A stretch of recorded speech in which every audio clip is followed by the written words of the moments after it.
ছোট্ট স্বামীর বয়স ৮ বছর। সে থাকে এক সুন্দর সবুজ গ্রামে। স্বামী খুব হাসি খুশি আর একটু দুষ্টু স্বভাবের। তার সবচেয়ে প্রিয় বন্ধু হল তার সাদা ছাগল পুটি। পুটির গলায় লাল ফিতে বাঁধা থাকে আর সে লাফাতে খুব ভালোবাসে। একদিন গ্রামে বড় মেলা বসেছে। চারদিকে রঙিন বেলুন, নাগরদোলা, জিলাপির গন্ধ আর মিষ্টি মিষ্টি গান। স্বামী খুব উত্তেজিত। সে পুটির গলায় হাত রেখে বলল, পুটি, আজ আমরা মেলায় যাব। পুটি মেয়ে করে লাফ দিল। মেলায় গিয়ে স্বামী দেখল মিষ্টিওয়ালা রফিক কাকা খুব চিন্তিত মুখে বসে আছেন। তার দোকানে সুন্দর সুন্দর রঙিন বেলুন ঝুলছে, কিন্তু হঠাৎ বাতাসে সব বেলুন উড়ে গিয়ে কাছের এক বড় কাঁঠাল গাছের ডালে আটকে গেছে। রফিক কাকা বললেন, আহা, এখন বাচ্চাদের কি দেব? স্বামীর মাথায় বুদ্ধি এলো।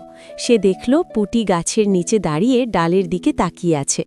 স্বামী বলল, পুটি, তুমি কি আমাকে একটু সাহায্য করবে? পুটি লাফিয়ে গাছের নিচের একটা ঢালু জায়গায় উঠল। স্বামী সাবধানে তার পিঠে চড়ল। তারপর গাছের নিচু ডালটা ধরে একটু একটু করে উপরে উঠল।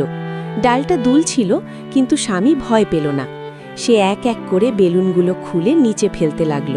পুটি নিচে দাঁড়িয়ে মেয়ে করে খুশিতে ডাকছিল। কিছুক্ষণ পর সব বেলুন নিচে নামল। রফিক কাকার মুখে বড় হাসি ফুটে উঠল।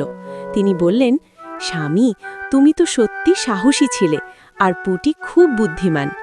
স্বামী হেসে বলল, আমরা বন্ধু, একসাথে কাজ করলে সবই সহজ। রফিক কাকা তাকে একটা লাল বেলুন আর মিষ্টি জিলাপি উপহার দিলেন। পুটির জন্যেও দিলেন কচি ঘাস। সন্ধ্যায় নাগরদোলার আলো জ্বলে উঠল। স্বামী আর পুটি পাশাপাশি বসে আকাশের রঙিন আলো দেখছিল।